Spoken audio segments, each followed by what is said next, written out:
Hello students. बेटा अज अपना account basic course का 5th लेक्चर है।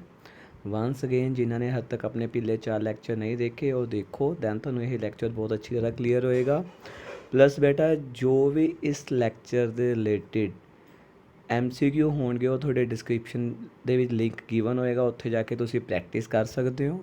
ਠੀਕ ਹੈ ਜੀ, ਚਲੋ ਸਟਾਰਟ ਕਰਦੇ ਹਾਂ बेटा अज का टॉपिक है अपना rules of debit and credit. Account students लिए जो अकाउंट सीख रहे हैं उन्होंने वेरी वेरी इंपॉर्टेंट टॉपिक बेटा, rules of debit and credit. बेटा सारा अकाउंट ही इसके ऊपर बेस है, डैबिट एंड क्रेडिट ऊपर।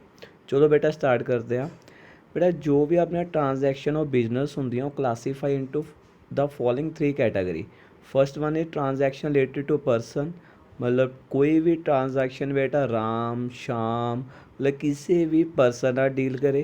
सैकेंड वन होंगे अपनी transaction related to property asset, property ऐसी मतलब कोई भी ट्रांजैक्शन अपनी मशीनरी बिल्डिंग फर्नीचर आपां बेटा परचेज करते हैं सैल करते हैं मतलब उस नाल डील करे। Third one is a transaction related to income and expense, बेटा आप कोई रेंट पे कर रहे आपां कोई कमीशन रिसीवड हो रही है मतलब इस नाल रिलेटेड कोई भी ट्रांजैक्शन। ठीक है जी, इन्होंने 3 ट्रांजैक्शन के बेस से बेटा 3 अपने रूल, वैसे 2 रूल बने अगे वाले सब पार्ट है। अपने 2 रूल बन गए, परसनल अकाउंट तो इम्परसनल अकाउंट। बेटा इम्परसनल अकाउंट फर्दर 2 कैटेगरी में डिवाइड कर दिता गया, अपना रियल अकाउंट एंड अपना नॉमिनल अकाउंट। ठीक है जी, सब तो पहले आप पर्सनल अकाउंट स्टार्ट करते हैं जी। देखो मेन परपस है बेटा पर्सनल अकाउंट प्रिपेयर करना to determine the balance due to और ड्यू फ्रॉम द पर्सन। कि बेटा ਇਹਦਾ मेन परपस ਕੀ है पर्सन अकाउंट का, इसका मेन परपस है किसी परसन तो कितना पैसा लैन वाला पिया कितना पैसा देन वाला पिया उसनों फाइंड आउट करना, उसनों फाइंड आउट करना। वंस अगेन बेटा पर्सन अकाउंट अगे फर्दर टू अपना 3 कैटेगरी में डिवाइड किया गया अपना। ठीक है जी, first one is the natural person, जो बेटा आपा हो गए जेडे person creation of the God है लाइक आपा उसनों बोलता बेटा नैचुरल पर्सन अकाउंट, जिहदे अपना राम अकाउंट शाम अकाउंट मतलब किसी भी प्रोपराइटर का अकाउंट, प्रोपराइटर तुहानूं दस के आया उन्होंने बोलते हैं। सप्लायर का अकाउंट रिसीवर का अकाउंट मतलब उन्होंने अकाउंट जो गॉड की क्रिएशन है लाइक आपा बेटा that is a natural person account. बेटा अगे आता आर्टिफिशियल पर्सन अकाउंट। बेटा आर्टिफिशियल पर्सन अकाउंट होंगे ने अपने जो गॉड द्वारा क्रिएट नहीं होंगे बट वो कॉरपोरेट बॉडी और इंस्टीट्यूशन जिन्होंने रिकोगनाइज किया गया as a person for a personal business dealing ਲਈ। बेटा वो कॉरपोरेट बॉडीज़ इंस्टीट्यूट जिन्होंने रिकोगनाइज किया गया एज अ पर्सन क्यों अपना बिजनेस डीलिंग के लिए। ठीक है जी, बट वो एक्चुअल भी पर्सन नहीं है, कोई गॉड की क्रिएशन नहीं है। ये किहड़े अकाउंट हो गए बेटा, कोई भी bank account Ram and Shyam company. ठीक है, कोई भी गवर्नमेंट का अकाउंट क्लब का अकाउंट कोई भी कंपनी बिजनेस का नेम आ गया उसनों असीं कह देंगे बेटा आर्टिफिशियल पर्सनल अकाउंट। अगे आ जाओ बेटा अपना की है representative personal account. Representative person account किहड़े होंदे हैं जो किसी को रिप्रजेंट करन। देखो जी जिमें कि है where any account represent a certain group और the group of the person, कि जो कोई अकाउंट किसी ग्रुप या person group of person represent करे उसनों उसे बोला बेटा रिप्रजेंटेटिव पर्सनल अकाउंट। देखो एग्जांपल क्या है, if rent is due to landlord, बेटा इसनों बोलते हैं आउटस्टैंडिंग रेंट। पिछले लेक्चर में काफ़ी इन्हों ऊपर बोल के आया आउटस्टैंडिंग रेंट प्रीपेड रेंट सारा कुछ। आउटस्टैंडिंग रेंट होंदा जेह्ड़ा ड्यू हो गया बट पे नहीं किया अजे तक आपां, कोई भी एक्सपेंस अपना ड्यू हो गया बट आप पे नहीं किया। ठीक है जी, हुण बेटा रेंट ड्यू हो गया असी आउटस्टैंडिंग रेंट अपनी बुक्स के विच अकाउंट ओपन करता। हुण बेटा जिहड़े आउटस्टैंडिंग रेंट अकाउंट है की रिप्रजेंट करता है कितना रेंट पेबल है टू द लैंडलॉर्ड। तो ये हो गए बेटा थोड़े रिप्रजेंटेटिव पर्सनल अकाउंट, जो कुछ रिप्रजेंट की कर रहे हैं आउटस्टैंडिंग रेंट की रिप्रजेंट कर रहा है लैंडलॉर्ड नूं कितना पैसा देन वाला पे है। सैलरी आउटस्टैंडिंग की रिप्रजेंट करेगा कितना पैसा इंप्लॉइज़ नूं देन वाला पे है। ठीक है जी, हुण आंदे है बेटा उरे रूल्स कि पर्सनल अकाउंट का रूल की है डैबिट क्रेडिट का, क्योंकि बेटा आप मेन रूल तो आप डैबिट क्रेडिट का कर रहे हैं। बेटा पर्सनल अकाउंट में अपना रूल है डैबिट क्रेडिट का, डैबिट का रिसीवर क्रेडिट का गिवर, डैबिट का रिसीवर क्रेडिट का गिवर। फॉर एग्जांपल मान के चलो बेटा कैश पे टू राम, कैश पे टू राम, तो बेटा उरे राम की है पर्सनल अकाउंट है, ਤੇ ਪਲੱਸ ਰਾਮ ਕੀ ਹੈ, ਰਿਸੀਵਰ ਹੈ। ਤਾਂ ਅਗਰ ਮੈਂ ਕਹਾਂ cash pay to Ram, then ਆਪਾਂ ਬੇਟਾ ਰਾਮ ਨੂੰ ਕੀ ਕਰ ਦਾਂਗੇ, ਆਪਾਂ ਕਹਾਂਗੇ ਡੈਬਿਟ ਕਰ ਦਿਓ ਜੀ, ਕਿਉਂਕਿ ਉਹ ਕੀ ਹੈ, ਰਿਸੀਵਰ ਹੈ। ਅਗਰ ਮੈਂ ਕਹਾਂ ਬੇਟਾ cash received from Ram, cash received from Ram, once again ਬੇਟਾ ਰਾਮ ਆਪਣਾ ਕੀ ਹੈ, ਠੀਕ ਹੈ, ਆਪਣਾ ਪਰਸਨਲ ਅਕਾਊਂਟ ਹੈ, ਤੇ ਉਰੇ ਉਹ ਕੀ ਹੈ, ਗਿਵਰ ਹੈ। ਦੈਨ ਆਪਾਂ ਉਸ ਨੂੰ ਕੀ ਕਰ ਦਾਂਗੇ ਬੇਟਾ, ਕ੍ਰੈਡਿਟ ਕਰ ਦਾਂਗੇ। ਮਤਲਬ ਅਗਰ ਆਪਣਾ ਕੋਈ ਵੀ ਪਰਸਨ, ਚਾਹੇ ਉਹ ਆਰਟੀਫਿਸ਼ੀਅਲ ਪਰਸਨ ਹੈ, ਚਾਹੇ ਉਹ ਨੈਚੁਰਲ ਪਰਸਨ ਹੈ, ਆਪਣੇ ਰਾਮ ਸ਼ਾਮ ਇਹ ਤੁਹਾਡੇ ਨੈਚੁਰਲ ਪਰਸਨ ਹੋ ਗਏ ਬੇਟਾ। ਅਗਰ ਇਹ ਰਿਸੀਵ ਕਰ ਰਹੇ ਕੋਈ ਅਮਾਊਂਟ, ਇਹ ਰਿਸੀਵਰ ਹੋ ਗਏ, ਇਸ ਨੂੰ ਅਸੀਂ ਕੀ ਕਰ ਦਾਂਗੇ, ਡੈਬਿਟ। ਅਗਰ ਇਹ ਕਿਸੇ ਨੂੰ ਅਮਾਊਂਟ ਦੇ ਰਹੇ ਨੇ, ਦੈਨ ਇਹ ਕੀ ਹੋ ਗਏ, ਗਿਵਰ ਹੋ ਗਏ, ਦੈਨ ਆਪਾਂ ਇਸ ਨੂੰ ਕੀ ਕਰ ਦਾਂਗੇ, ਕ੍ਰੈਡਿਟ। ਇੱਕ ਐਗਜ਼ਾਮਪਲ ਨਾਲ ਤੁਹਾਨੂੰ ਹੋਰ ਸਮਝਾ ਦੇਣਾ ਬੇਟਾ, ਜਿਵੇਂ ਰਾਮ ਤੁਹਾਡਾ ਹੋ ਗਿਆ ਸੀ ਆਪਣਾ ਨੈਚੁਰਲ ਪਰਸਨ, ਇੱਕ ਆਰਟੀਫਿਸ਼ੀਅਲ ਪਰਸਨ ਦੀ ਐਗਜ਼ਾਮਪਲ ਦੇ ਦਿੰਦਾ। ਅਗਰ ਮੰਨ ਕੇ ਚਲੋ ਬੇਟਾ cash deposit into bank, cash deposit into bank, then ਬੇਟਾ ਬੈਂਕ ਉਰੇ ਕੀ ਹੈ, ਆਪਣਾ ਆਰਟੀਫਿਸ਼ੀਅਲ ਪਰਸਨ ਅਕਾਊਂਟ। ਹੁਣ ਬੈਂਕ ਰਿਸੀਵਰ ਹੈ, ਗਿਵਰ ਹੈ, ਆਫਕੋਰਸ ਬੇਟਾ ਰਿਸੀਵਰ ਹੈ, ਅਸੀਂ ਕੈਸ਼ ਬੈਂਕ ਦੇ ਵਿੱਚ ਜਮ੍ਹਾਂ ਕਰਵਾ ਰਹੇ ਹਾਂ, ਤਾਂ ਅਸੀਂ ਇਸ ਨੂੰ ਕੀ ਕਰ ਦਾਂਗੇ ਬੇਟਾ, ਡੈਬਿਟ। ਅਗਰ ਆਪਾਂ ਸੈਕਿੰਡ ਐਗਜ਼ਾਮਪਲ ਲਈਏ, cash withdrawn from bank, cash withdrawn from bank, ਬੇਟਾ ਇੱਥੇ ਵਾਂਸ ਅਗੇਨ ਬੈਂਕ ਕੀ ਆਪਣਾ ਆਰਟੀਫਿਸ਼ੀਅਲ ਪਰਸਨ ਅਕਾਊਂਟ ਹੈ, ਦੈਨ ਇੱਥੇ ਕੀ ਉਹ ਗਿਵਰ ਹੈ, ਦੈਨ ਆਪਾਂ ਉਸ ਨੂੰ ਕੀ ਕਰ ਦਾਂਗੇ ਬੇਟਾ, ਤਾਂ ਕ੍ਰੈਡਿਟ ਕਰ ਦਾਂਗੇ। ਸੋ ਈਜ਼ੀ। ਸੋ ਆਪਣਾ ਬੇਟਾ ਰੂਲ ਆਫ ਡੈਬਿਟ ਕ੍ਰੈਡਿਟ ਉਰੇ ਕਲੀਅਰ ਹੁੰਦਾ, ਪਰਸਨ ਅਕਾਊਂਟ 'ਚ ਡੈਬਿਟ ਦਾ ਰਿਸੀਵਰ, ਕ੍ਰੈਡਿਟ ਦਾ ਗਿਵਰ। ਬੇਟਾ ਅੱਗੇ ਇੰਪਰਸਨਲ ਅਕਾਊਂਟ ਆਪਣਾ ਸਟਾਰਟ ਹੁੰਦਾ ਜੀ। ਦੇਖੋ ਇੰਪਰਸਨਲ ਅਕਾਊਂਟ ਵਿੱਚ ਕੀ ਹੈ, ਉਹ ਵਾਲੇ ਅਕਾਊਂਟ ਜੋ ਪਰਸਨਲ ਨਹੀਂ ਹੈ, ਸੋ ਈਜ਼ੀ, ਉਹ ਵਾਲੇ ਅਕਾਊਂਟ ਜੋ ਪਰਸਨਲ ਨਹੀਂ ਨੇ, ਠੀਕ ਹੈ, ਲਾਈਕ ਮਸ਼ੀਨਰੀ, ਕੈਸ਼, ਸੋਨ। ਬੇਟਾ ਆਪਾਂ ਇਸ ਨੂੰ ਸਮਝਦੇ ਹਾਂ। ਦੇਖੋ ਇਹਨੂੰ ਫਰਦਰ ਟੂ ਕੈਟਾਗਰੀਜ਼ ਬੇਟਾ ਡਿਵਾਈਡ ਕੀਤਾ ਗਿਆ, ਇੱਕ ਤਾਂ ਰੀਅਲ ਅਕਾਊਂਟ, ਇੱਕ ਨੋਮੀਨਲ ਅਕਾਊਂਟ। ਪਹਿਲਾਂ ਆਪਾਂ ਰੀਅਲ ਬਾਰੇ ਗੱਲ ਕਰਦੇ ਹਾਂ। ਬੇਟਾ ਰੀਅਲ ਅਕਾਊਂਟ ਡੀਲ ਕਰਦਾ ਤੁਹਾਡੇ ਐਸਿਡ ਨਾਲ, ਚਾਹੇ ਉਹ ਟੈਂਜੀਬਲ ਐਸਿਡ ਹੈ, ਚਾਹੇ ਇਨਟੈਂਜੀਬਲ ਐਸਿਡ ਹੈ। ਅਗਰ ਤੁਹਾਨੂੰ ਨਹੀਂ ਪਤਾ, ਡਿਟੇਲ ਵਿੱਚ ਜਾਣਨਾ ਚਾਹੁੰਦੇ ਹੋ ਟੈਂਜੀਬਲ ਇਨਟੈਂਜੀਬਲ ਐਸਿਡ, ਬੇਟਾ basic terms of accounting lecture ਸੁਣੋ। ਵੈਸੇ ਉਰੇ ਮੈਂ ਤੁਹਾਨੂੰ ਦੱਸ ਦਿੰਦਾ, ਟੈਂਜੀਬਲ ਐਸਿਡ ਉਹ ਜਿਨ੍ਹਾਂ ਨੂੰ ਅਸੀਂ ਦੇਖ ਸਕਦੇ ਹਾਂ, ਠੀਕ ਹੈ। ਇਨਟੈਂਜੀਬਲ ਉਹ ਜਿਨ੍ਹਾਂ ਨੂੰ ਆਪਾਂ ਦੇਖ ਨਹੀਂ ਸਕਦੇ, ਜਸਟ ਉਹਨਾਂ ਨੂੰ ਆਪਾਂ ਫੀਲ ਕਰ ਸਕਦੇ ਹਾਂ। ਸੋ ਹੁਣ ਬੇਟਾ ਆਪਣੇ ਟੈਂਜੀਬਲ ਔਰ ਇਨਟੈਂਜੀਬਲ ਐਸਿਡ ਨੂੰ ਡੀਲ ਕਰਦਾ ਆਪਣਾ ਰੀਅਲ ਅਕਾਊਂਟ। ਐਸਿਡ ਮਤਲਬ ਕੋਈ ਵੀ ਪ੍ਰੋਪਰਟੀ ਤੁਹਾਡੀ। ਹੁਣ ਦੇਖੋ ਟੈਂਜੀਬਲ ਵਿੱਚ ਬੇਟਾ ਲਿਖਿਆ ਪਿਆ ਓਵਰਥਿੰਗ ਵਿਚ ਕੈਨ ਬੀ ਟੱਚ, ਫੀਲ, ਸੋਨ, ਠੀਕ ਹੈ ਜੀ। ਆਪਣਾ ਇਨਟੈਂਜੀਬਲ ਲਿਖਿਆ ਪਿਆ ਜਿਨ੍ਹਾਂ ਨੂੰ ਅਸੀਂ ਟੱਚ ਨਹੀਂ ਕਰ ਸਕਦੇ, ਠੀਕ ਹੈ, ਬਟ ਉਹ ਮਨੀ ਵੈਲਿਊ 'ਚ ਜ਼ਰੂਰ ਮੈਯਰ ਹੁੰਦੇ ਨੇ, ਉਹ ਮਨੀ ਵੈਲਿਊ 'ਚ ਜ਼ਰੂਰ ਮੈਯਰ। ਜਿਵੇਂ ਗੁੱਡਵਿਲ ਦੀ ਤੁਹਾਨੂੰ ਐਗਜ਼ਾਮਪਲ ਦੇ ਕੇ ਆਏ ਪਿਆ, ਗੁੱਡਵਿਲ ਹੁੰਦੀ ਤੁਹਾਡੀ ਰੈਪੂਟੇਸ਼ਨ ਆਫ ਦੀ ਫਰਮ, ਠੀਕ ਹੈ ਜੀ। ਅਗਰ ਕਿਸੇ ਨੇ ਬਿਜ਼ਨਸ ਕਿਸੇ ਨੂੰ ਸੈੱਲ ਕਰਨਾ ਹੈ, ਦੈਨ ਬੇਟਾ ਉਹ ਆਪਣੀ ਗੁੱਡਵਿਲ ਦੇ ਵੀ ਪੈਸੇ ਵਿੱਚ ਚਾਰਜ ਕਰਦਾ ਹੈ, ਠੀਕ ਹੈ ਜੀ। ਹੁਣ ਇਸ ਦਾ ਕੀ ਰੂਲ ਹੈ ਬੇਟਾ ਰੀਅਲ ਅਕਾਊਂਟ ਦਾ? ਇਸ ਦਾ ਰੂਲ ਹੈ ਡੈਬਿਟ ਵਟ ਕਮਸ ਇਨ, ਕ੍ਰੈਡਿਟ ਵਟ ਗੋਜ਼ ਆਊਟ। ਡੈਬਿਟ ਵਟ ਕਮਸ ਇਨ, ਕ੍ਰੈਡਿਟ ਵਟ ਗੋਜ਼ ਆਊਟ। ਹੁਣ ਆਪਾਂ ਬੇਟਾ ਚੈੱਕ ਕਰਦੇ ਹਾਂ। ਦੇਖੋ ਅਗਰ ਮੰਨ ਕੇ ਚੱਲੋ ਫਰਨੀਚਰ ਵੀ ਤੁਹਾਡਾ ਕੀ ਹੈ, ਰੀਅਲ ਅਕਾਊਂਟ ਹੈ। ਕੈਸ਼ ਵੀ ਆਪਣਾ ਕੈਸ਼ ਵੀ ਤੁਹਾਡਾ ਕੀ ਹੈ ਬੇਟਾ, ਰੀਅਲ ਅਕਾਊਂਟ ਹੈ, ਕਿਉਂਕਿ ਫਰਨੀਚਰ ਵੀ ਤੁਹਾਡਾ ਐਸਿਡ ਹੋ ਗਿਆ, ਕੈਸ਼ ਵੀ ਤੁਹਾਡਾ ਐਸਿਡ ਹੋ ਗਿਆ, ਠੀਕ ਹੈ ਜੀ। ਹੁਣ ਅਗਰ ਬੇਟਾ ਮੈਂ ਕਹਾਂ ਸਿੰਪਲ ਇੱਕ ਲੈਂਗੁਏਜ ਵਿੱਚ ਕਹੀਏ, ਆਪਾਂ ਫਰਨੀਚਰ ਸੋਲਡ ਕਰਤਾ ਜੀ। ਫਰਨੀਚਰ ਕੀ ਕਰਤਾ ਆਪਾਂ, ਸੋਲਡ ਕਰਤਾ। ਬੇਟਾ ਆਪਾਂ ਕੋਲ ਕੀ ਆਏਗਾ, ਆਪਾਂ ਕੋਲ ਆਏਗਾ ਕੈਸ਼। ਆਪਣੇ ਕੋਲੋਂ ਕੀ ਜਾ ਰਿਹਾ ਬੇਟਾ, ਫਰਨੀਚਰ। ਆਪਣੇ ਕੋਲ ਕੀ ਜਾ ਰਿਹਾ, ਫਰਨੀਚਰ। ਆਪਣੇ ਕੋਲ ਆ ਕੀ ਰਿਹਾ, ਵਟ ਕਮਸ ਇਨ, ਆਪਾਂ ਕੋਲ ਆ ਕੀ ਰਿਹਾ, ਕੈਸ਼। ਬੇਟਾ ਇਸ ਨੂੰ ਅਸੀਂ ਕੀ ਕਰ ਦਾਂਗੇ, ਡੈਬਿਟ। ਸਾਡੇ ਕੋਲੋਂ ਜਾ ਕੀ ਰਿਹਾ ਬੇਟਾ, ਫਰਨੀਚਰ, ਇਸ ਨੂੰ ਅਸੀਂ ਕੀ ਕਰ ਦਾਂਗੇ, ਕ੍ਰੈਡਿਟ। ਸੋ ਈਜ਼ੀ। ਇੱਕ ਐਗਜ਼ਾਮਪਲ ਹੋਰ ਦਿੰਦੇ ਹਾਂ ਬੇਟਾ, ਕੰਪਿਊਟਰ ਪਰਚੇਸ, ਕੰਪਿਊਟਰ ਪਰਚੇਸ। ਹੁਣ ਸਾਡੇ ਕੋਲ ਕੀ ਆ ਰਿਹਾ ਬੇਟਾ, ਕੰਪਿਊਟਰ। ਸਾਡੇ ਕੋਲ ਕੀ ਜਾ ਰਿਹਾ ਬੇਟਾ, ਕੈਸ਼। ਸਾਡੇ ਕੋਲ ਕੀ ਜਾ ਰਿਹਾ, ਕੈਸ਼। ਵਟ ਕਮਸ ਇਨ, ਜੋ ਆਏਗਾ ਉਸ ਨੂੰ ਕੀ ਕਰਨਾ ਆਪਾਂ, ਡੈਬਿਟ। ਕੰਪਿਊਟਰ ਨੂੰ ਡੈਬਿਟ ਕਰ ਦਾਂਗੇ। ਵਟ ਗੋਜ਼ ਆਊਟ, ਜੋ ਜਾ ਰਿਹਾ ਬੇਟਾ ਕੈਸ਼, ਉਸ ਨੂੰ ਕੀ ਕਰ ਦੋਗੇ, ਕ੍ਰੈਡਿਟ। ਹੁਣ ਬੇਟਾ ਤੁਹਾਨੂੰ ਮੈਂ ਇੱਕ ਐਗਜ਼ਾਮਪਲ ਦਿੰਦਾ ਰੀਅਲ ਅਤੇ ਆਪਣਾ personal account the, real and personal account ਦੀ। ਹੁਣ ਤੁਹਾਨੂੰ ਇੱਕ ਐਗਜ਼ਾਮਪਲ ਦਿੰਦਾ mix real and personal account ਦੀ। ਦੇਖੋ ਅਗਰ ਆਪਾਂ ਕਹੀਏ ਬੇਟਾ ਕੈਸ਼ ਪੇਡ ਟੂ ਰਾਮ, ਬੇਟਾ ਇਸ ਟ੍ਰਾਂਜੈਕਸ਼ਨ ਤੁਸੀਂ ਦੋ ਆਸਪੈਕਟ ਜਾਣਨੇ ਆ, ਉਹ ਕਿਹੜੇ ਦੋ ਆਸਪੈਕਟ ਹੈ? ਇੱਕ ਬੇਟਾ ਆਪਣਾ ਆਸਪੈਕਟ ਹੈ ਰਾਮ, ਦੂਸਰਾ ਹੈਗਾ ਕੈਸ਼। ਅਸੀਂ ਰਾਮ ਨੂੰ ਕੈਸ਼ ਪੇ ਕਰ ਰਹੇ ਹਾਂ। ਬੇਟਾ ਰਾਮ ਕਿਹੜਾ ਅਕਾਊਂਟ ਹੈ, ਹੁਣੀ ਤੁਹਾਨੂੰ ਸਮਝਾ ਕੇ ਆਇਆ। ਪਰਸਨਲ ਅਕਾਊਂਟ ਹੈ, ਕਿਹੜਾ ਪਰਸਨਲ ਅਕਾਊਂਟ ਹੈ?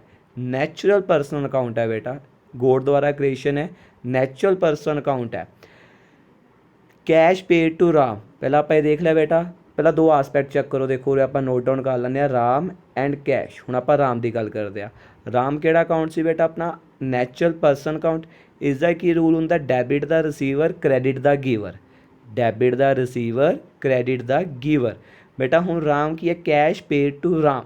ਬੇਟਾ ਰਾਮ ਬੇਟਾ ਰਿਸੀਵ ਕਰ ਰਿਹਾ, ਕੈਸ਼ ਕੀ ਕਰ ਰਿਹਾ? ਰਿਸੀਵ ਕਰ ਰਿਹਾ। ਦੈਨ ਬੇਟਾ ਅਸੀਂ ਇਸ ਨੂੰ ਕੀ ਕਰ ਦਾਂਗੇ? ਡੈਬਿਟ। ਕੈਸ਼ ਪੇਡ, ਪਹਿਲਾਂ ਤਾਂ ਕੈਸ਼ ਕਿਹੜਾ ਅਕਾਊਂਟ ਹੈ ਤੁਹਾਡਾ? ਰੀਅਲ ਅਕਾਊਂਟ ਹੈ।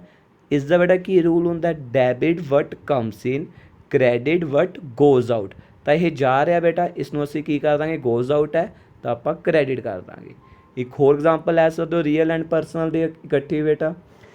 Cash received from mister X, ਕਿ ਤੁਸੀਂ ਕੈਸ਼ ਰਿਸੀਵ ਕੀਤਾ ਮਿਸਟਰ ਐਕਸ ਤੋਂ। ਦੋ ਆਸਪੈਕਟ ਕੀ ਹੈ ਬੇਟਾ? Mister X and cash. ਅਸੀਂ ਨੋਟ ਡਾਊਨ ਕਰ ਲਾਂਗੇ ਕੈਸ਼ ਅਤੇ ਮਿਸਟਰ ਐਕਸ। ਹੁਣ ਵੰਸ ਅਗੇਨ ਕੈਸ਼ ਬਾਰੇ ਗੱਲ ਕਰਦੇ ਆ ਬੇਟਾ। ਕੈਸ਼ ਆਪਣਾ ਕਿਹੜਾ ਹੈ? ਰੀਅਲ ਅਕਾਊਂਟ ਹੈ। ਕੈਸ਼ ਕਿਹੜਾ ਅਕਾਊਂਟ ਹੈ? ਰੀਅਲ ਅਕਾਊਂਟ ਹੈ। ਇਸ ਦਾ ਕੀ ਰੂਲ ਹੈ? ਡੈਬਿਟ ਵਟ ਕਮਸ ਇਨ, ਕ੍ਰੈਡਿਟ ਵਟ ਗੋਜ਼ ਆਊਟ। ਤਾਂ ਇਸ ਜਗ੍ਹਾ ਆਪਾਂ ਨੂੰ ਕੀ ਹੋ ਰਿਹਾ? ਕੈਸ਼ ਆਪਾਂ ਰਿਸੀਵ ਕਰ ਰਿਹਾ ਬੇਟਾ, ਆਪਣੇ ਕੋਲ ਆ ਰਿਹਾ, ਤਾਂ ਅਸੀਂ ਇਸ ਨੂੰ ਕੀ ਕਰ ਦਾਂਗੇ? ਡੈਬਿਟ। ਮਿਸਟਰ ਐਕਸ ਬੇਟਾ ਕਿਹੜਾ ਅਕਾਊਂਟ ਹੈ? ਪਰਸਨਲ ਅਕਾਊਂਟ ਹੈ। ਉਸਦਾ ਕੀ ਰੂਲ ਹੁੰਦਾ? ਡੈਬਿਟ ਦਾ ਰਿਸੀਵਰ, ਕ੍ਰੈਡਿਟ ਦਾ ਗਿਵਰ। ਬੇਟਾ ਕੈਸ਼ ਰਿਸੀਵ ਫਰੋਮ ਐਕਸ ਸੀਗਾ, ਤਾਂ ਬੇਟਾ ਇਹ ਗਿਵਰ ਹੋ ਗਿਆ, ਇਸ ਨੂੰ ਅਸੀਂ ਕੀ ਕਰ ਦਾਂਗੇ? ਕ੍ਰੈਡਿਟ। ਸੋ ਈਜ਼ੀ। ਠੀਕ ਹੈ ਜੀ ਬੇਟਾ। ਅੱਗੇ ਚੱਲਦੇ ਹਾਂ ਆਪਾਂ ਬੇਟਾ ਨੋਮੀਨਲ ਅਕਾਊਂਟ 'ਤੇ। ਅੱਗੇ ਕਿਹੜਾ ਆ ਗਿਆ ਬੇਟਾ? ਆਪਣਾ ਨੋਮੀਨਲ ਅਕਾਊਂਟ। ਇਹ ਦੇਖੋ ਕਿਸ ਨਾਲ ਡੀਲ ਕਰਦਾ ਬੇਟਾ? ਸਾਰੇ ਐਕਸਪੈਂਸਿਸ, ਲੋਸਿਸ, ਗੇਨ, ਰੈਵਨਿਊ। ਠੀਕ ਹੈ, ਮਤਲਬ ਜਿੰਨੇ ਵੀ ਆਪਣੇ ਬੇਟਾ ਐਕਸਪੈਂਸਿਸ, ਲੋਸਿਸ, ਗੇਨ, ਰੈਵਨਿਊ ਹੈ, ਸਾਰੇ ਉਹਨਾਂ ਨਾਲ ਡੀਲ ਕਰਦਾ ਆਪਣੇ। ਠੀਕ ਹੈ, ਹੁਣ ਇਸ ਦਾ ਆਪਣਾ ਕੀ ਰੂਲ ਹੈ ਡੈਬਿਟ ਐਂਡ ਕ੍ਰੈਡਿਟ ਦਾ? ਦੇਖੋ, debit all expense and losses, debit all expense and losses, credit all income and gain. ਮਤਲਬ ਜਿੰਨੇ ਵੀ ਤੁਹਾਡੇ ਐਕਸਪੈਂਸ ਐਂਡ ਲੋਸਿਸ ਆ ਉਹਨਾਂ ਨੂੰ ਡੈਬਿਟ ਕਰ ਦੇਣਾ ਹੈ, ਜਿੰਨੇ ਵੀ ਇਨਕਮ ਐਂਡ ਗੇਨ ਹੈ ਬੇਟਾ ਉਹਨਾਂ ਨੂੰ ਤੁਸੀਂ ਕੀ ਕਰ ਦੇਣਾ ਹੈ? ਕ੍ਰੈਡਿਟ ਕਰ ਦੇਣਾ। ਐਗਜ਼ਾਮਪਲ ਦਿੰਦੇ ਹਾਂ, ਮੰਨ ਕੇ ਚਲੋ ਬੇਟਾ ਆਪਾਂ ਤੁਹਾਨੂੰ ਇੱਕ ਐਗਜ਼ਾਮਪਲ ਦੇ ਰਿਹਾ ਮੈਂ, ਚੈੱਕ ਕਰੋ ਤੁਸੀਂ। ਰੀਅਲ ਐਂਡ ਨੋਮੀਨਲ ਦੀ ਇਕੱਠੀ ਐਗਜ਼ਾਮਪਲ ਦਿੰਦਾ ਤੁਹਾਨੂੰ ਇੱਕ ਮੈਂ। ਇਹ ਆਪਾਂ ਕਹੀਏ ਬੇਟਾ ਰੈਂਟ ਪੇਡ, ਰੈਂਟ ਪੇ। ਬੇਟਾ ਅਗਰ ਰੈਂਟ ਪੇ ਕਰ ਰਿਹਾ, ਆਫਕੋਰਸ ਆਪਣਾ ਰੈਂਟ ਕੀ ਹੈ? ਐਕਸਪੈਂਸ ਜਾਂ ਇਨਕਮ? ਆਫਕੋਰਸ ਸਰ ਰੈਂਟ ਆਪਣਾ ਐਕਸਪੈਂਸ ਅਗਰ ਆਪਾਂ ਪੇ ਕਰ ਰਹੇ ਹਾਂ, ਤਾਂ ਉਰੇ ਆਪਾਂ ਕੀ ਲਿਖਿਆ? ਡੈਬਿਟ ਆਲ ਐਕਸਪੈਂਸਿਸ। ਤਾਂ ਅਸੀਂ ਰੈਂਟ ਨੂੰ ਆਪਾਂ ਕੀ ਕਰ ਦਾਂਗੇ ਬੇਟਾ? ਡੈਬਿਟ। ਰੈਂਟ ਨੂੰ ਆਪਾਂ ਕੀ ਕਰ ਦਾਂਗੇ? ਡੈਬਿਟ। ਸਾਡੇ ਕੋਲ ਬੇਟਾ ਕੀ ਜਾ ਰਿਹਾ? ਆਫਕੋਰਸ ਕੈਸ਼ ਜਾ ਰਿਹਾ। ਕਈ ਬੱਚੇ ਕਹਿੰਦੇ ਸਰ ਰੈਂਟ ਜਾ ਰਿਹਾ ਹੈ। ਬੇਟਾ ਰੈਂਟ ਨਹੀਂ ਜਾ ਰਿਹਾ, ਰੈਂਟ ਦਾ ਇੱਕ ਫੋਰਮ ਹੈ ਜਿਸ ਦੇ ਆਪਣਾ ਕੈਸ਼ ਉਸਦੀ ਫੋਰਮ 'ਚ ਜਾ ਰਿਹਾ। ਠੀਕ ਹੈ, ਤਾਂ ਰੈਂਟ ਨਹੀਂ ਜਾਂਦਾ ਹੁੰਦਾ, ਰੈਂਟ ਪੇ ਕਰ ਰਿਹਾ ਤਾਂ ਆਪਾਂ ਕੋਲ ਕੈਸ਼ ਜਾ ਰਿਹਾ ਬੇਟਾ। ਕੈਸ਼ ਦਾ ਆਪਣਾ ਕੈਸ਼ ਕਿਹੜਾ ਅਕਾਊਂਟ ਹੈ ਬੇਟਾ? ਰੀਅਲ ਅਕਾਊਂਟ ਹੈ। ਆਪਣਾ ਉਸਦਾ ਕੀ ਰੂਲ ਹੁੰਦਾ? ਡੈਬਿਟ ਵਟ ਕਮਸ ਇਨ, ਕ੍ਰੈਡਿਟ ਵਟ ਗੋਜ਼ ਆਊਟ। ਤਾਂ ਕੈਸ਼ ਆਪਣਾ ਜਾ ਰਿਹਾ ਬੇਟਾ, ਗੋਜ਼ ਆਊਟ ਹੈ, ਤਾਂ ਆਪਾਂ ਇਹਨੂੰ ਕੀ ਕਰ ਦਾਂਗੇ? ਕ੍ਰੈਡਿਟ। ਠੀਕ ਹੈ ਜੀ, ਰੈਂਟ ਤੁਹਾਡਾ ਐਕਸਪੈਂਸ ਹੋ ਗਿਆ, ਉਹਨੂੰ ਡੈਬਿਟ ਕਰਤਾ। ਕੈਸ਼ ਤੁਹਾਡਾ ਆਪਣਾ ਕੀ ਹੈ? ਵਟ ਗੋਜ਼ ਆਊਟ ਹੈ ਅਕੋਰਡਿੰਗ ਟੂ ਰੀਅਲ ਅਕਾਊਂਟ, ਅਸੀਂ ਉਸਨੂੰ ਕੀ ਕਰਤਾ? ਕ੍ਰੈਡਿਟ ਕਰਤਾ ਬੇਟਾ। ਇੱਕ ਹੋਰ ਐਗਜ਼ਾਮਪਲ ਲੈ ਲਓ ਤੁਸੀਂ। ਅਗਰ ਬੇਟਾ ਆਪਾਂ ਕਹੀਏ ਕਮਿਸ਼ਨ ਰਿਸੀਵਡ, ਤੁਸੀਂ ਕਮਿਸ਼ਨ ਰਿਸੀਵਡ ਕੀਤੀ। ਬੇਟਾ ਕਮਿਸ਼ਨ ਰਿਸੀਵਡ ਕਰ ਰਹੇ ਹੋ ਤਾਂ ਆਟੋਮੈਟਿਕਲੀ ਇਹ ਐਕਸਪੈਂਸ ਤਾਂ ਹੋ ਨਹੀਂ ਸਕਦਾ, ਇਹ ਇਨਕਮ ਹੀ ਹੈ। ਐਕਸਪੈਂਸ ਤਾਂ ਇਹ ਹੋ ਨਹੀਂ ਸਕਦਾ, ਇਹ ਇਨਕਮ ਹੀ ਹੈ। ਤਾਂ ਸਾਰੀਆਂ ਇਨਕਮ ਕੀ ਹੁੰਦੀਆਂ ਆਪਣੀਆਂ ਬੇਟਾ? ਅਕੋਰਡਿੰਗ ਟੂ ਨੋਮੀਨਲ ਅਕਾਊਂਟ ਸਾਰੀਆਂ ਇਨਕਮ ਕੀ ਹੁੰਦੀਆਂ? ਕ੍ਰੈਡਿਟ ਹੁੰਦੀਆਂ। ਤਾਂ ਬੇਟਾ ਕਮਿਸ਼ਨ ਨੂੰ ਅਸੀਂ ਕੀ ਕਰ ਦਾਂਗੇ? ਕ੍ਰੈਡਿਟ ਕਰ ਦਾਂਗੇ। ਹੁਣ ਰਿਸੀਵਡ ਕਰ ਰਹੇ ਹਾਂ, ਆਪਾਂ ਕੋਲ ਕੀ ਆ ਰਿਹਾ ਬੇਟਾ? ਪੈਸਾ ਆ ਰਿਹਾ ਹੈ। ਦੂਸਰਾ ਆਸਪੈਕਟ ਕਿਹੜਾ? ਕੈਸ਼। ਤਾਂ ਕੈਸ਼ ਆਪਾਂ ਕੋਲ ਆ ਰਿਹਾ। ਵੰਸ ਅਗੇਨ ਰੀਅਲ ਅਕਾਊਂਟ ਕੀ ਕਹਿੰਦਾ? ਡੈਬਿਟ ਵਟ ਕਮਸ ਇਨ, ਕ੍ਰੈਡਿਟ ਵਟ ਗੋਜ਼ ਆਊਟ। ਤਾਂ ਅਸੀਂ ਕੀ ਕਰ ਦਾਂਗੇ? ਇਸ ਨੂੰ ਕੈਸ਼ ਨੂੰ ਕੀ ਕਰ ਦਾਂਗੇ ਬੇਟਾ? ਡੈਬਿਟ ਕਰ ਦਾਂਗੇ। ਸੋ ਈਜ਼ੀ। ਠੀਕ ਹੈ ਜੀ, ਅੱਗੇ ਚੱਲਦੇ ਹੁਣ ਇੱਕ ਵਾਰ ਤੁਹਾਨੂੰ ਬਰੀਫ 'ਚ ਦੱਸ ਦਿੰਦਾ ਬੇਟਾ ਤਿੰਨੋਂ ਦੇ ਆਪਣੇ ਰੂਲ ਜੋ ਆਪਣੇ ਡੈਬਿਟ ਕ੍ਰੈਡਿਟ ਦੇ ਨੇ। ਇੱਕ ਤੁਹਾਡਾ ਰੀਅਲ ਅਕਾਊਂਟ ਹੈ ਬੇਟਾ, ਇੱਕ ਆਪਣਾ ਪਰਸਨਲ ਅਕਾਊਂਟ ਹੈ, ਇੱਕ ਆਪਣਾ ਨੋਮੀਨਲ ਅਕਾਊਂਟ ਹੈ। ਬੇਟਾ ਰੀਅਲ ਅਕਾਊਂਟ ਕੀ ਕਹਿੰਦਾ? ਆਪਣਾ ਡੈਬਿਟ ਵਟ ਕਮਸ ਇਨ, ਕ੍ਰੈਡਿਟ ਵਟ ਗੋਜ਼ ਆਊਟ। ਡੈਬਿਟ ਵਟ ਕਮਸ ਇਨ, ਕ੍ਰੈਡਿਟ ਵਟ ਗੋਜ਼ ਆਊਟ। ਬੇਟਾ ਮੋਸਟਲੀ ਤੁਹਾਡੇ ਕਿਸ ਨਾਲ ਡੀਲ ਕਰਦਾ ਹੈ? ਐਸਿਡਸ ਦੇ ਨਾਲ ਡੀਲ ਕਰਦਾ ਹੈ। ਕਿ ਜੋ ਤੁਹਾਡੇ ਕੋਲ ਆ ਰਿਹਾ ਕੀ ਤੁਹਾਡੇ ਕੋਲ ਜਾ ਰਿਹਾ। ਡੈਬਿਟ ਉਸ ਨੂੰ ਕਰਨਾ ਜੋ ਤੁਹਾਡੇ ਕੋਲ ਆ ਰਿਹਾ, ਜੋ ਤੁਹਾਡੇ ਕੋਲ ਜਾ ਰਿਹਾ ਉਸ ਨੂੰ ਤੁਸੀਂ ਕਰਨਾ ਕ੍ਰੈਡਿਟ। ਬੇਟਾ ਪਰਸਨਲ ਅਕਾਊਂਟ, ਪਰਸਨ ਵਿੱਚ ਆਪਾਂ ਤੁਹਾਨੂੰ ਦੱਸ ਕੇ ਅਸੀਂ ਨੈਚੁਰਲ ਪਰਸਨ ਹੁੰਦੇ ਆ, ਗੋਡ ਦੀ ਕ੍ਰੀਏਸ਼ਨ, ਆਰਟੀਫਿਸ਼ੀਅਲ ਪਰਸਨ ਹੁੰਦੇ ਨੇ ਜਿਸ ਨੂੰ ਲੋਅ ਦੁਆਰਾ ਰਿਕੋਗਨਾਈਜ਼ ਕੀਤਾ ਜਾਂਦਾ ਬਿਜ਼ਨਸ ਡੀਲਿੰਗ ਦੇ ਲਈ। ਠੀਕ ਹੈ ਜੀ। ਇੱਕ ਰਿਪਰੈਜ਼ੈਂਟੇਟਿਵ ਹੁੰਦੇ ਜੋ ਕਿਸੇ ਪਰਸਨ ਔਰ ਗਰੁੱਪ ਆਫ ਪਰਸਨ ਨੂੰ ਰਿਪਰੈਜ਼ੈਂਟ ਕਰਦੇ ਆ, ਲਾਈਕ ਆਊਟਸਟੈਂਡਿੰਗ ਐਕਸਪੈਂਸ ਦੀ ਗੱਲ ਕੀਤੀ ਸੀ। ਬੇਟਾ ਪਰਸਨ ਦਾ ਕੀ ਰੂਲ ਸੀ, ਡੈਬਿਟ ਦਾ ਰਿਸੀਵਰ, ਕ੍ਰੈਡਿਟ ਦਾ ਗਿਵਰ, ਕਿ ਡੈਬਿਟ ਉਸ ਨੂੰ ਕਰੋ ਜੋ ਰਿਸੀਵ ਕਰ ਰਿਹਾ, ਕ੍ਰੈਡਿਟ ਉਸ ਨੂੰ ਕਰੋ ਜੋ ਆਪਣਾ ਗਿਵਰ ਜੋ ਦੇ ਰਿਹਾ। ਠੀਕ ਹੈ ਜੀ। ਉਸ ਤੋਂ ਬਾਅਦ ਆਉਂਦਾ ਬੇਟਾ ਆਪਣਾ ਨੋਮੀਨਲ ਅਕਾਊਂਟ। ਇਹ ਕਿਸ ਨਾਲ ਡੀਲ ਕਰਦਾ, ਆਪਣੀ ਐਕਸਪੈਂਸ, ਇਨਕਮ, ਲੋਸ, ਪ੍ਰੋਫਿਟ। ਇਹ ਕਹਿੰਦੇ ਜਿੰਨੇ ਵੀ ਬੇਟਾ ਐਕਸਪੈਂਸ ਐਂਡ ਲੋਸਿਸ ਹੈ, ਜਿੰਨੇ ਵੀ ਤੁਹਾਡੇ ਐਕਸਪੈਂਸ ਐਂਡ ਲੋਸਿਸ ਹੈ ਉਸ ਨੂੰ ਡੈਬਿਟ ਕਰ ਦਿਓ। ਜਿੰਨੇ ਵੀ ਅਗਰ ਤੁਹਾਡੀ ਇਨਕਮ ਐਂਡ ਕੋਈ ਵੀ ਗੇਨ ਜਾਂ ਪ੍ਰੋਫਿਟ ਹੋ ਰਿਹਾ ਉਸ ਨੂੰ ਤੁਸੀਂ ਕੀ ਕਰ ਦਿਓ, ਕ੍ਰੈਡਿਟ ਕਰ ਦਿਓ। ਬੇਟਾ ਤਿੰਨਾਂ ਦੇ ਮਿਕਸ ਰੂਲ ਆਪਾਂ ਕੰਬਾਈਨ ਕਰਕੇ ਅਪਲਾਈ ਕਰਨਾ ਹੈ, ਜੋ ਤੁਹਾਨੂੰ ਮੈਂ ਦੱਸ ਵੀ ਚੁੱਕਾ ਆਪਾਂ ਕਿਵੇਂ ਅਪਲਾਈ ਕਰਨਾ ਹੈ। ਠੀਕ ਹੈ ਜੀ। ਰੀਅਲ ਅਕਾਊਂਟ ਐਸਿਡ ਨਾਲ ਡੀਲ ਕਰਦਾ, ਪਰਸਨ ਅਕਾਊਂਟ ਪਰਸਨ ਨਾਲ ਹੀ ਡੀਲ ਕਰਦਾ ਹੈ, ਅਤੇ nominal account expense, loss, income ਨਾਲ ਡੀਲ ਕਰਦਾ ਬੇਟਾ। ਬੇਟਾ ਹੁਣ ਸਭ ਤੋਂ ਇੰਪੋਰਟੈਂਟ ਗੱਲ ਦੇਖੋ, ਪਹਿਲਾਂ ਵੀ ਤੁਹਾਨੂੰ ਇਹਨਾਂ ਬਾਰੇ ਦੱਸ ਚੁੱਕਾ, ਆਊਟਸਟੈਂਡਿੰਗ ਕੀ ਹੈ, ਡਿਊ ਬਟ ਨੋਟ ਪੇਡ। ਪ੍ਰੀਪੇਡ ਬੇਟਾ ਐਡਵਾਂਸ ਹੀ ਆਪਾਂ ਕਿਸੇ ਨੂੰ ਐਕਸਪੈਂਸ ਪੇ ਕਰਤਾ। ਐਕਰਿਊਡ ਬੇਟਾ ਇਨਕਮ ਲਈ ਵਰਡ ਵਰਤਿਆ ਜਾਂਦਾ ਹੈ। ਡਿਊ ਬਟ ਨੋਟ ਰਿਸੀਵਡ, ਕੋਈ ਇਨਕਮ ਡਿਊ ਹੋ ਚੁੱਕੀ ਹੈ ਬਟ ਆਪਾਂ ਰਿਸੀਵ ਨਹੀਂ ਕੀਤੀ। ਇਨਕਮ ਰਿਸੀਵਡ ਇਨ ਐਡਵਾਂਸ, ਜੋ ਆਪਾਂ ਐਡਵਾਂਸ ਵਿੱਚ ਹੀ ਰਿਸੀਵ ਕਰ ਲਈ। ਬੇਟਾ ਅਗਰ ਇਹ ਵਰਡ ਕਿਸੇ ਵੀ ਐਕਸਪੈਂਸ ਦੇ ਅੱਗੇ ਲੱਗ ਜਾਂਦਾ ਹੈ ਜਾਂ ਪਿੱਛੇ ਲੱਗ ਜਾਂਦਾ ਹੈ ਤਾਂ ਉਹ ਨੋਮੀਨਲ ਅਕਾਊਂਟ ਪਰਸਨਲ ਅਕਾਊਂਟ ਬਣ ਜਾਂਦਾ। ਤੁਹਾਨੂੰ ਮੈਂ ਐਗਜ਼ਾਮਪਲ ਦੇ ਕੇ ਸਮਝਾਉਣਾ ਬਹੁਤ ਹੀ ਇੰਪੋਰਟੈਂਟ ਹੈ, ਐਗਜ਼ਾਮ 'ਚ ਕਾਫੀ ਟਾਈਮ ਬੇਟਾ ਇਹ ਪੁੱਛਿਆ ਜਾਂਦਾ ਹੈ। ਜਿਵੇਂ ਬੇਟਾ ਅਗਰ ਇਕੱਲਾ ਇੰਟਰਸਟ ਅਕਾਊਂਟ ਹੈ, ਇਹ ਤੁਹਾਡਾ ਨੋਮੀਨਲ ਹੈ ਕਿਉਂਕਿ ਇੰਟਰਸਟ ਪੇਡ ਵੀ ਹੋ ਸਕਦਾ, ਇੰਟਰਸਟ ਰਿਸੀਵਡ ਵੀ ਹੋ ਸਕਦਾ। ਕੋਈ ਵੀ ਹੋਵੇ, ਅਗਰ ਇੰਟਰਸਟ ਪੇਡ ਹੈ ਤਾਂ ਆਪਣਾ ਐਕਸਪੈਂਸ ਹੋਏਗਾ ਆਪਾਂ ਡੈਬਿਟ ਕਰ ਦਾਂਗੇ, ਇੰਟਰਸਟ ਰਿਸੀਵਡ ਹੈ ਤਾਂ ਆਪਣੀ ਇਨਕਮ ਹੋਏਗੀ ਆਪਾਂ ਕ੍ਰੈਡਿਟ ਕਰ ਦਾਂਗੇ। ਉਹ ਕੋਈ ਵੀ ਹੋਵੇ, ਇੰਟਰਸਟ ਪੇਡ ਵੀ ਹੋ ਸਕਦਾ, ਰਿਸੀਵਡ ਵੀ ਹੋ ਸਕਦਾ, ਇਹ ਆਪਣਾ ਨੋਮੀਨਲ ਅਕਾਊਂਟ ਹੈ। ਪਰ ਜੇ ਅਸੀਂ ਕਹੀਏ ਆਊਟਸਟੈਂਡਿੰਗ ਇੰਟਰਸਟ ਜਾਂ ਇੰਟਰਸਟ ਰਿਸੀਵਡ ਇਨ ਐਡਵਾਂਸ ਜਾਂ ਪ੍ਰੀਪੇਡ ਇੰਟਰਸਟ, ਬੇਟਾ ਇਹ ਤੁਹਾਡਾ ਪਰਸਨਲ ਪਲੱਸ ਰੀਪ੍ਰੈਜ਼ੈਂਟੇਟਿਵ ਪਰਸਨਲ ਅਕਾਊਂਟ ਹੈ। ਇਹ ਕਿਹੜਾ ਅਕਾਊਂਟ ਹੈ, ਰੀਪ੍ਰੈਜ਼ੈਂਟੇਟਿਵ ਪਰਸਨਲ ਅਕਾਊਂਟ। ਜਿਹੜਾ ਆਊਟਸਟੈਂਡਿੰਗ ਇੰਟਰਸਟ ਸ਼ੋ ਕਰ ਰਿਹਾ ਕਿ ਆਪਾਂ ਪ੍ਰਿੰਸੀਪਲ ਅਮਾਊਂਟ 'ਤੇ ਕਿੰਨਾ ਇੰਟਰਸਟ ਦੇਣ ਵਾਲਾ ਪੇ ਹੈ, ਜੋ ਡਿਊ ਹੋ ਗਿਆ, ਮਤਲਬ ਰੀਪ੍ਰੈਜ਼ੈਂਟ ਕਰ ਰਿਹਾ ਕਿਸੇ ਨੂੰ। ਜਿਵੇਂ ਬੇਟਾ ਰੈਂਟ ਅਕਾਊਂਟ ਹੈ, ਇਹ ਇਕੱਲਾ ਰੈਂਟ ਅਕਾਊਂਟ ਕੀ ਹੈ, ਨੋਮੀਨਲ ਅਕਾਊਂਟ ਹੈ। ਠੀਕ ਹੈ, ਸਿੰਪਲ ਐਕਸਪੈਂਸ ਹੈ। ਬਟ ਅਗਰ ਆ ਜੇ ਆਊਟਸਟੈਂਡਿੰਗ ਰੈਂਟ, ਇਹ ਤੁਹਾਡਾ ਰੀਪ੍ਰੈਜ਼ੈਂਟੇਟਿਵ ਪਰਸਨਲ ਅਕਾਊਂਟ ਹੈ ਬੇਟਾ। ਇਹ ਕੀ ਸ਼ੋ ਕਰ ਰਿਹਾ ਕਿ ਆਪਣਾ ਕਿਸੇ ਲੈਂਡਲੋਰਡ ਨੂੰ ਕਿੰਨਾ ਪੈਸਾ, ਕਿੰਨਾ ਰੈਂਟ ਦੇਣ ਵਾਲਾ ਪਿਆ ਜਾਂ ਕਿੰਨਾ ਅਸੀਂ ਉਸਨੂੰ ਐਡਵਾਂਸ ਦੇਤਾ। ਤਾਂ ਇਹ ਕਿਹੜੇ ਹੋ ਗਏ ਆਪਣਾ ਬੇਟਾ ਪਰਸਨਲ ਪਲੱਸ ਰੀਪ੍ਰੈਜ਼ੈਂਟੇਟਿਵ ਪਰਸਨਲ ਅਕਾਊਂਟ। ਮਤਲਬ ਸਿੰਪਲ ਰੈਂਟ ਅਕਾਊਂਟ, ਜਿਵੇਂ ਅਗਰ ਦੇਖ ਲਓ ਸੈਲਰੀ ਅਕਾਊਂਟ ਹੈ, ਸੈਲਰੀ ਕੀ ਹੈ, ਆਪਣਾ ਸਿੰਪਲ ਸੈਲਰੀ ਪੇ ਕਰ ਰਿਹਾ, ਆਪਣਾ ਐਕਸਪੈਂਸ ਹੈ ਤਾਂ ਨੋਮੀਨਲ ਅਕਾਊਂਟ ਹੋ ਗਿਆ। ਸੈਲਰੀ ਰਿਸੀਵ ਕਰ ਰਿਹਾ ਤਾਂ ਆਪਣੀ ਇਨਕਮ ਹੋ ਗਈ। ਅਗਰ ਬੇਟਾ ਆਊਟਸਟੈਂਡਿੰਗ ਸੈਲਰੀ ਜਾਂ ਪ੍ਰੀਪੇਡ ਸੈਲਰੀ ਕੋਈ ਐਸਾ ਵਰਡ ਆ ਜੇ ਤਾਂ ਆਊਟਸਟੈਂਡਿੰਗ ਸੈਲਰੀ ਹੋ ਗਈ ਉਹ ਸੈਲਰੀ ਜੋ ਆਪਣੀ ਇੰਪਲੋਈਜ਼ ਨੂੰ ਦੇਣ ਵਾਲੀ ਪਈ ਹੈ, ਬੇਟਾ ਰੀਪ੍ਰੈਜ਼ੈਂਟ ਕਰ ਰਹੀ ਹੈ ਕਿਸੇ ਨੂੰ। ਠੀਕ ਹੈ। ਇਸ ਤਰ੍ਹਾਂ ਬੇਟਾ ਕਮਿਸ਼ਨ ਹੋ ਗਿਆ। ਮਤਲਬ ਅਗਰ ਕੋਈ ਵੀ ਨੋਮੀਨਲ ਅਕਾਊਂਟ ਹੈ ਬੇਟਾ, ਉਹਦੇ ਆਪਣਾ ਅੱਗੇ ਜਾਂ ਪਿੱਛੇ ਕੋਈ ਵੀ outstanding, interest received in advance, prepaid, accrued ਕੋਈ ਵੀ ਵਰਡ ਲੱਗ ਗਿਆ, ਦੈਨ ਬੇਟਾ ਉਹ ਬਣ ਜਾਏਗਾ ਤੁਹਾਡਾ ਪਰਸਨਲ ਅਕਾਊਂਟ ਪਲੱਸ ਆਪਣਾ ਰੀਪ੍ਰੈਜ਼ੈਂਟੇਟਿਵ ਪਰਸਨਲ ਅਕਾਊਂਟ। ਬੇਟਾ ਕਮਰਸ ਸਟੂਡੈਂਟ ਜੋ ਪਾਸ ਆਊਟ ਵੀ ਹੋ ਚੁੱਕੇ ਆ ਉਹ ਇਸ ਦੇ ਵਿੱਚ ਹਜੇ ਤੱਕ ਵੀ ਬੇਟਾ ਕਨਫਿਊਜ਼ ਹੁੰਦੇ ਆ ਬੱਚੇ ਕਿ ਨੋਮੀਨਲ ਔਰ ਪਰਸਨਲ ਦੇ ਵਿੱਚ ਕਿ ਕਦੋਂ ਉਹ ਆਊਟਸਟੈਂਡਿੰਗ ਨੂੰ ਆਪਾਂ ਰੀਪ੍ਰੈਜ਼ੈਂਟੇਟਿਵ ਪਰਸਨਲ ਬੋਲਣਾ ਜਾਂ ਨੋਮੀਨਲ। ਬੇਟਾ ਇੱਕ ਆਮ ਸਟੂਡੈਂਟ ਹਮੇਸ਼ਾ ਆਊਟਸਟੈਂਡਿੰਗ ਇੰਟਰਸਟ, ਆਊਟਸਟੈਂਡਿੰਗ ਰੈਂਟ ਨੂੰ ਵੀ ਨੋਮੀਨਲ ਕਹਿ ਦਿੰਦਾ, ਜੋ ਐਗਜ਼ਾਮ ਦੇ ਵਿੱਚ ਗਲਤ ਹੋ ਜਾਂਦਾ ਬੇਟਾ। ਇਸ ਕਰਕੇ ਯਾਦ ਰੱਖਣਾ, ਇਹ ਸਭ ਤੋਂ ਇੰਪੋਰਟੈਂਟ ਗੱਲ ਹੈ ਬੇਟਾ। ਬੇਟਾ ਅੱਜ ਦਾ ਲੈਕਚਰ ਤੁਹਾਡਾ ਖਤਮ ਹੁੰਦਾ ਹੈ, rule of debit and credit. ਠੀਕ ਹੈ ਜੀ। ਅਗਰ ਤੁਹਾਨੂੰ ਇਸ ਵਿੱਚ ਕੋਈ ਵੀ ਡਾਊਟ ਹੈ ਬੇਟਾ ਕਮੈਂਟ ਵਿੱਚ ਲਿਖੋ, ਤੁਹਾਡਾ ਦੂਰ ਕੀਤਾ ਜਾਏਗਾ। ਪਲੱਸ ਅਗਰ ਤੁਸੀਂ ਜ਼ਿਆਦਾ ਸਾਡੇ ਨਾਲ ਡਿਸਕਸ਼ਨ ਕਰਨੀ ਹੈ, ਟੈਲੀਗ੍ਰਾਮ ਗਰੁੱਪ ਬੇਟਾ ਜੋ ਡਿਸਕ੍ਰਿਪਸ਼ਨ ਵਿੱਚ ਲਿੰਕ ਗਿਵਨ ਹੈ, ਤੁਸੀਂ ਉਸ 'ਤੇ ਕਲਿੱਕ ਕਰਕੇ ਜੁਆਇਨ ਕਰ ਸਕਦੇ ਹੋ। ਐਂਡ ਸਭ ਤੋਂ ਇੰਪੋਰਟੈਂਟ ਗੱਲ ਬੇਟਾ, ਜੋ ਤੁਸੀਂ ਇਹ ਲੈਕਚਰ ਸੁਣਿਆ ਉਸ ਦੀ MCQ ਦੀ ਅਗਰ ਪ੍ਰੈਕਟਿਸ ਕਰਨੀ ਹੈ, ਉਸ ਦਾ ਵੀ ਡਿਸਕ੍ਰਿਪਸ਼ਨ ਵਿੱਚ ਲਿੰਕ ਗਿਵਨ ਹੈ, ਤੁਸੀਂ ਉਸ 'ਤੇ ਆਪਣਾ ਜਾ ਕੇ ਪ੍ਰੈਕਟਿਸ ਕਰ ਸਕਦੇ ਹੋ। ਓਕੇ ਬੇਟਾ।